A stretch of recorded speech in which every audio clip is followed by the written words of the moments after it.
Are you a WinUI dev? Are you putting all your code in main window? Today in Zero to XAML, we are going to dive into what you need to know about how to organize your app and what all these things are and how you need to organize your XAML. So let's get to it. Here in Visual Studio, we have started a new project, right? I just used the same project template we did before in the last video, but just standard packaged app. So today we are going to start from the top and go down and just kind of explain things one by one. What is app, right? App, this is your main entry point. This is where stuff happens. And so this is where your application is going to get called when it gets launched. And you can kind of respond to different activations and do a whole bunch of different things here. If you get files dropped or get activated by sharing, all kinds of different ways that someone can request to open your app, that all happens here. And you can see that it has a reference to the window, right? So we'll get to that in a second. The other main thing that your app has is the app XAML with the main resource dictionaries here.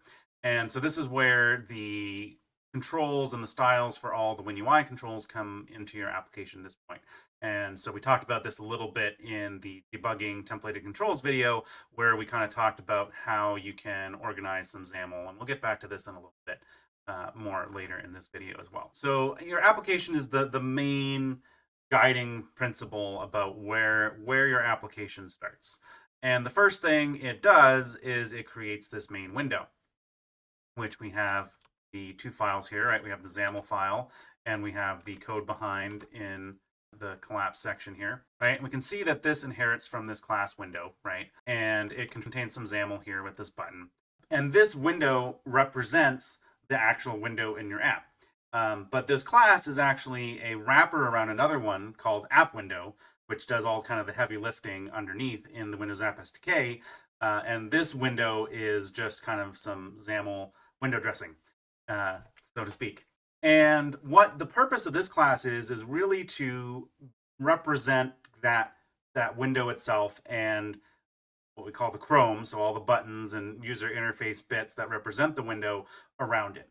And so the main purpose you want to actually use this for is not to hold all of your code, but to represent what that window really is going to look like. So maybe you'll have, like a navigation view or a tab view in here, but the majority of the time you probably just want a frame, right? Something that represents what's holding the rest of your content in your app. Then you can put the rest of your code in there. And so with the new title bar control, this is something where you might put the title bar here with then a frame within it that drives the rest of your application, right? It kind of depends a little bit, a lot like many things in XAML. How you want to structure this is based on how you want to organize different pieces of your app and what you're trying to do there. The main reason you don't want to dump a lot of code in here in window is that if we look at the window class, if we go on to its definition here, we can see that none of its pieces that it's made of are a dependency object. And so if it's not a dependency object and inheriting from that for XAML, then you can't really do binding and doing resources and styling. All those other XAML constructs depend on the fact that something is a dependency object. And so we see a lot of folks that run into problems trying to put everything in window because they're trying to then do binding and resourcing and all these other things, and it doesn't work because the window wrapper here is not a dependency object. So that's why you want to have some other construct like a frame or a page in your main window that then you go encapsulate all your other XAML in. So that's what we're going to dive into here next, and we're going to use some real-world examples to show us what we can do, right? So at the basic level, you probably just want a frame here, right? You can give this a name, group frame. And then of course, button from the code behind here. But now, so this can represent a frame, which helps us navigate content within our app. And so that's the frame's job, is to kind of hold the navigation history of going from page A to page B to C and allow your app to easily kind of allow your user to go backwards in that flow. So if you're kind of encapsulating all the logic of your navigation and the state of your app, and you don't want to have that extra memory overhead of the XAML system in the frame trying to remember all that, you might opt to kind of skip this part. Some people do and just use kind of a page directly or a content presenter, kind of manage their history of states of pages themselves. But historically, a lot of folks use Frame and does a lot of this for you. But then you have to sometimes worry about the memory overhead of how many layers of navigation you want to remember with your app doing every time you navigate. So just something to keep in mind. And we'll dive into some real world apps. So I've got a few on my taskbar here. So we've got Ambi, which is a music player. It was built with the previous incarnation of WinUI and UWP, but it's still all built with XAML. Same stuff we're talking about, same stuff applies. Many of these kind of layering pieces that we're talking about apply to WPF as well, though their concept of a window is different and actually does inherit from dependency object. So you don't run into that pitfall as much as you do with WinUI here. So Ambi's a music player, so you can see has different navigation categories here to go through the different pages, and it's open source, so we can actually go look at the source for Ambi and see what they're doing. So I found their app.xaml.cs here, and since it's a UWP app, they didn't have that nice main window kind of XAML equivalent, and so that was all having to be done in code behind. So what they do though is create a frame and then use that frame to navigate. So there's some checks to see if it's running on an Xbox because it's the app, and then otherwise it loads the shell page. And so we can go into the shell page over here, and this is a page, right? So frames generally host pages, and pages just represent this kind of main structure that can be navigated to within a frame in XAML, right? And so the page has some hooks to know when it's getting navigated to or when it's about to leave from the navigation, so you can kind of hook into those events to understand those transitional points between them. And so if we actually go and search for frame, we can see there's another frame within this page that is representing the main frame. So Ambi here has their kind of general structure to their app and all this stuff around within their app that like stays the same up here when we navigate pages, right? So that's represented in this kind of main shell page, and then the frame that is driving the content per the page is here, right? And then it's hosting one of these pages within it. And so that's how you can kind of start seeing this layering of applications in here. And we can see the same thing with WinUI. So if we go to the Files app, so this is a Files Explorer equivalent application that's also in the Microsoft Store. And so it has this structure of, right, different tabs and other Chrome, and then driving content within the tab. And it's open source as well. So we can go in here, we can see that they have a main page that was loaded by their main window, and that, which we can see down here. And they actually have, where was it? I think I had it right here. So they have a page content. So they have a content presenter that is then hosting some other element, which in this case is a frame, that then represents content within it. So you can kind of layer these things in different ways and create kind of this hybrid structure that represents your app. But generally, you have that main window here that represents the actual solid window in the terms of the operating system. And then you're going to host your content within that. You want something to host that content, whether it be just a single page because you have one view within your app and it's maybe pretty straightforward and simple, you just have that one page, or you have multiple pages and you want to have navigate between them and you want to maintain that state and that history. And so you can use a frame for that, and it will help you with those transitions, check the different, kind of react to those different states between the before and the after for each page, entering and leaving. And it has that history built in, so you can kind of have a navigation to back for the user, and they can get back to whatever they were doing in your app, the last page.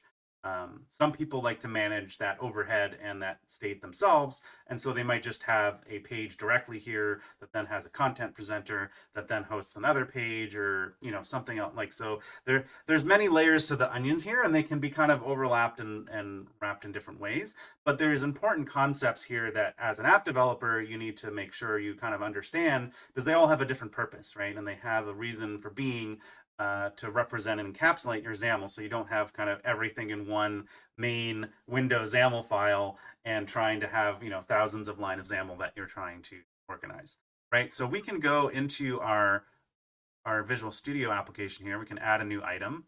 We can select WinUI, and we can just add a blank page. That's what this template's here for, is to represent that content. So a lot of apps you'll see, it called main page or shell page. And so we can have that here as well. And so now we can put our content in here.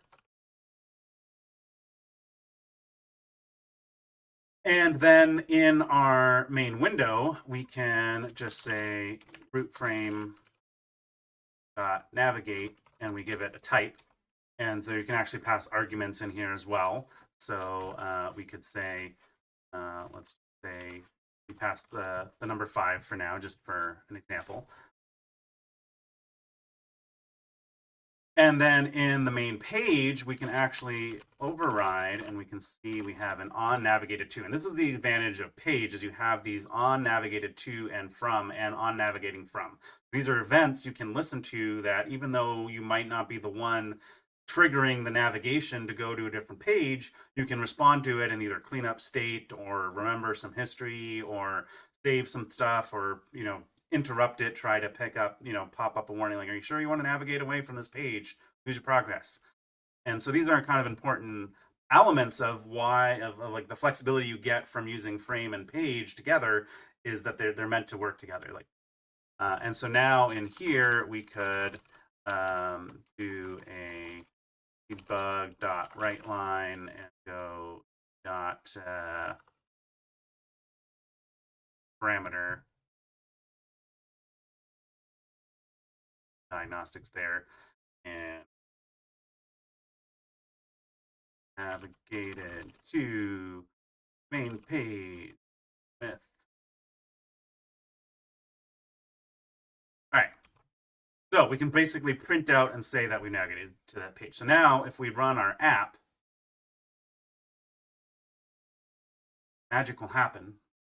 And over here we have our hello world, right? So, and if we look into our output,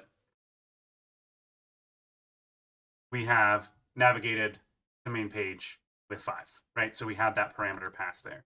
So just quick little things that help you kind of get more organized as a XAML developer. Because now, right, we have this page that represents some content within our app, right? And then if on this page there's a button that, opened up the settings, we could have a settings page and now have that encapsulated within its own state as well, and have that navigation between. So hopefully that provides some high-level context here of, how to organize different, views within your app and how they can be connected together, right? And just remember that window is that like high-level concept that's just meant to encapsulate the raw edges of your window. And somewhere in there you should have a page or a frame that then kind of defers and delegates off that content, right? Because then if we look at page itself, we can see that it's a user control, which we'll get to in a moment as well, what those are. And from there, it inherits from control, which then inherits from framework element, and all framework elements are UI elements, which are dependency objects, which is the root of how the XAML system works and what we need for binding and styling and resources and all those sorts of magic goodness that we use in XAML all the time to work, right? And so that's why it's important to encapsulate a lot of the content that you're trying to build within a page or a user control or some other form, right? And that's also where we saw with the templating debugging video last time, is adding styles and resource dictionaries, right? And adding those into our app.xaml here really gives us more flexibility at that customization aspect, that kind of CSS style, if you're coming from the web world, elements, and adding them and encapsulating them in their own files that we can then right? So you have all these different concepts within XAML working together to allow you to split them off and focus on what their core, structure is, right? As it's styles, right? It's in a resource dictionary, and you can have, as many of those as you want to help encapsulate styles for, type or for color or for theming or for specific controls that you're overriding and the look and feel of, right? That we talked about in the last video. And beyond that, right, we talked about pages, right, which represent this kind of view within your app.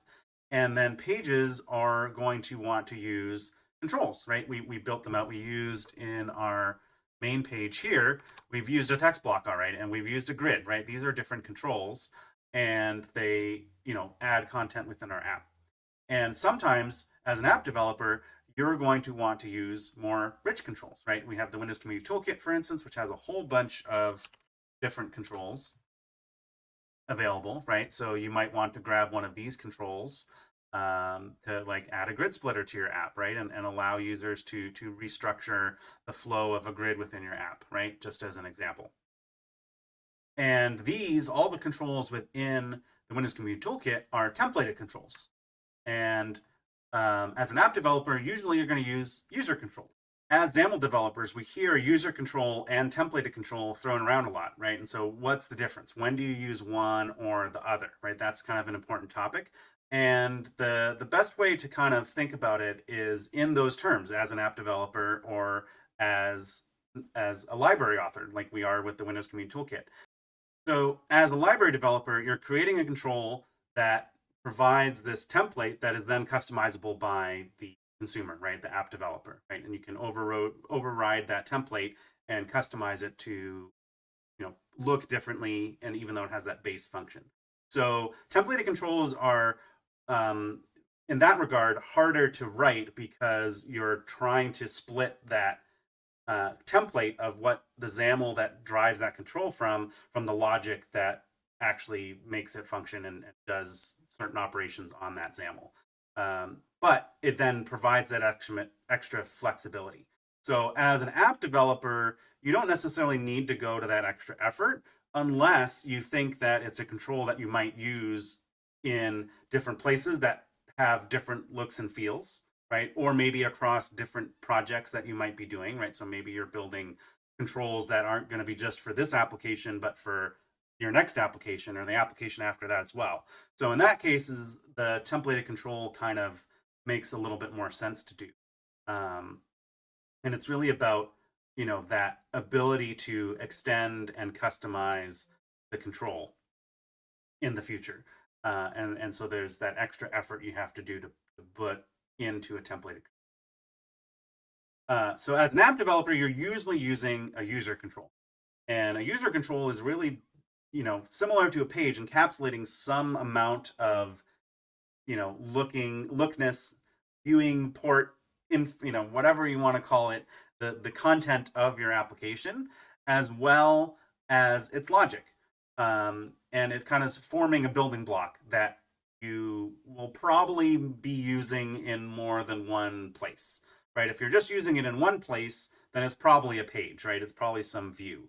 If you are, let's say you have some password input box or like login thing, or you have some way to look at, tags within a field that will show up in multiple places, or fishing for examples here. But if you have some part of code that you're duplicating in XAML, right, or that represents some layout and with a specific template and logic to load it, you can encapsulate that in a user control, right, and that you're going to see in multiple places within your app.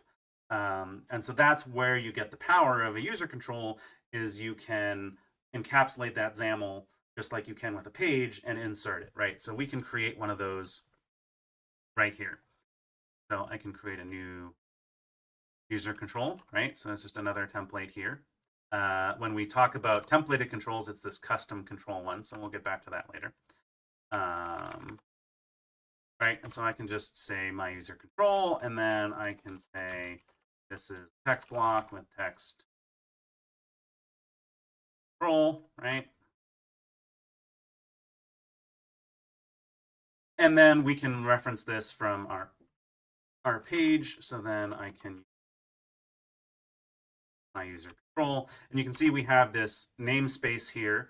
So this is added to our XAML automatically. So by default, it's just everything's in the same namespace. If you put it in a folder, it'll get another namespace. So you have to kind of to make sure that all map. But now if we run this and let magic happen, we can see our control here is just embedded in our page, right? So now if we look at the visual tree here, we can see that we have our main page, right, which has a grid, which then has our user control, which has a grid and a text block in it, right? And that's one thing to kind of note too, is like you want to keep this tree of XAML relatively like condensed and not too deep as a performance optimization. And so there's maybe this is a side topic as a whole other thing, but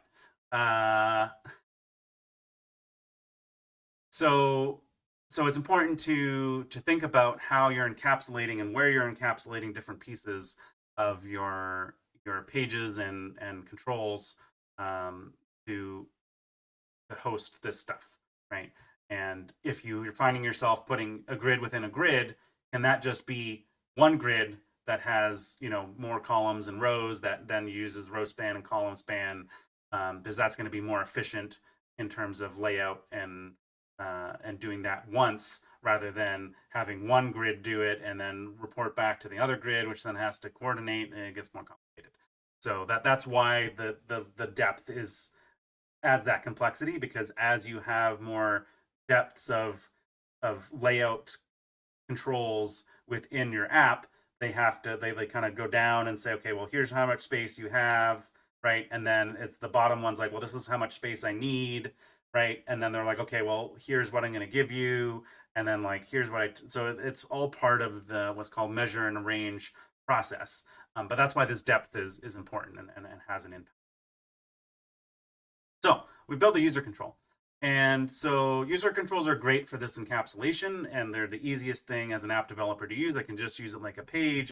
I can go into that control. I can add dependency properties in here.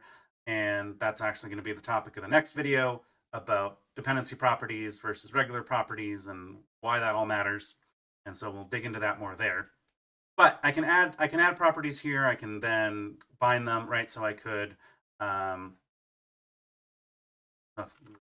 for quick show, I can add a dependency property, right? I'll just leave my property, make it my user control, and set it to 0. Right, and so then with this property, I can go into my user control, right? And let's say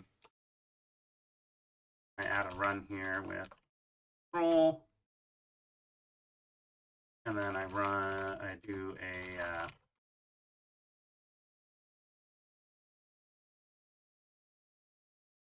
so I can add that property in my user control, and then in my main page, I can go my property. Now, if I rerun this,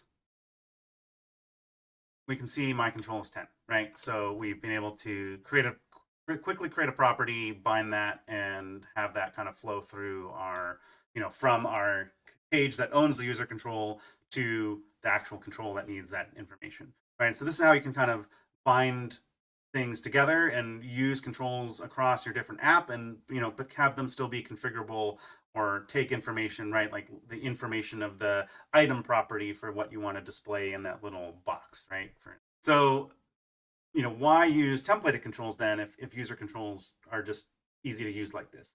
And so for templated controls, it's really about a few things. One is if you are kind of intending to reuse it across projects or in places where it's not going to necessarily look the same. Even if the behavior underneath is going to act the same, you want to customize how it looks, right? So maybe in one place, for instance, if like the ratings control, in one place you want it to have it look like stars, right? In another place you want it to be hearts, right? Or you want to have some other similar piece like that where it's just like a bar of some other image to represent some other metric that's in your application, right? So when you have those different types of looks and feels to how the control behaves, that's where templated controls have value, right? So especially as a library, like the Windows Community Toolkit, right? They're all controls that we don't know how other people want to use them, if they want them to look the same in their app or just have the behavior and take that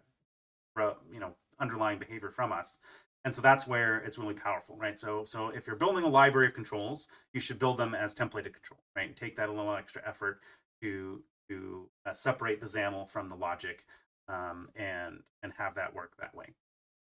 And so it's the same way in your application as well. If you're going to use a user control, it's always going to look the same because it has that structure of XAML kind of baked into it. And there's no notion or way in a user control to easily override that, right? You'd either be writing another user control or having a large, switch presenter type thing that, or, converters or visibility stuff that's swapping stuff in and out. At that point, like if you're trying to do that based on some large kind of, switch statement at the stop, like that's where it's like timeout, like you might want a user control. You might be wanting some other construct like a style selector or a data template selector. There's a whole bunch of other things in XAML that can handle different scenarios like that. The other advantage of the templated control is when you have that template, it is much easier for the XAML system to take that template, just like a data template, and reuse it with other data, right? So just like the advantages we get in a list view when we customize it with a data template and we get virtualization, right? Like you have thousands of items, but you're only going to create 20 UI containers to show on the screen, right? And then when you scroll, it uses the ones on the bottom and puts them on the top, or vice versa, depending on which way you're scrolling. But it reuses that XAML and those containers to refill it with the data that's actually bound to that thing. And templated controls kind of work the same way, or can enact the same way, where when you're scrolling through that list, it can reuse that templated control style and those components to rehydrate with whatever new data. So it's much easier for it to do that. Whereas with a user control, it's always like creating a new instance and copy of that to put the data in, because it doesn't necessarily know as easily that it can reuse that block. And so if you're trying to do stuff with, that's going to have many copies on screen at once, that's where you might want to think about making it a templated control over a user control to get that little bit of performance benefit. So I know there's been requests for videos, so that's been great. One of them was about creating a control from scratch, so maybe we'll dig into that, because templated controls are a little bit more complex. But like I said, there is the template in here, so we could just add a custom control, right? And so we could call this my templated control.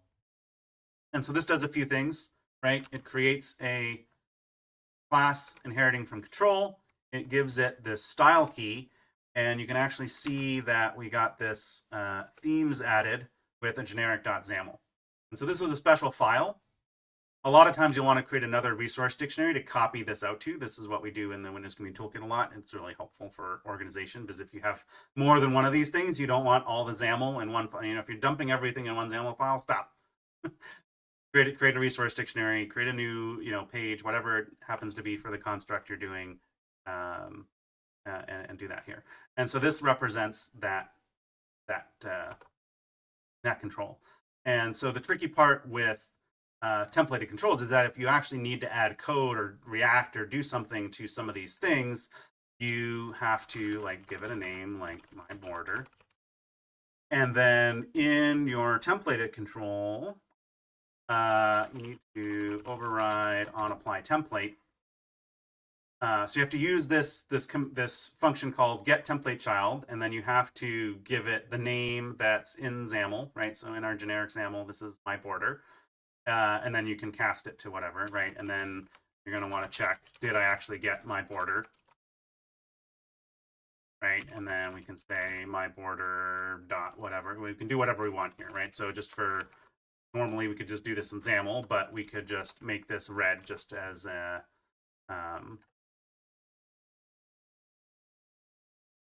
as an example.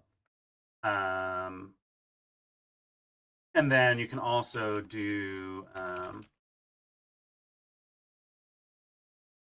You can also add this attribute at the top of your class. This is a hint for people consuming this component that they should expect that if they have a custom style, that this control is expecting there a border that's named my border, right? So just a little extra glue there, right? So now if we used this in our main page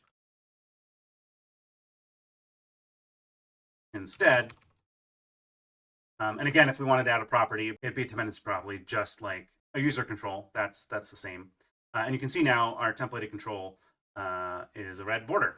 We didn't give it any other content, but there it is. And so quick crash courses in applications, windows, frames, pages, user controls, templated controls, everything that you kind of need to know how to organize your app. So hopefully this gives you a good starting point to better understand all these different XAML constructs around you. There's a lot more we can talk about in the future.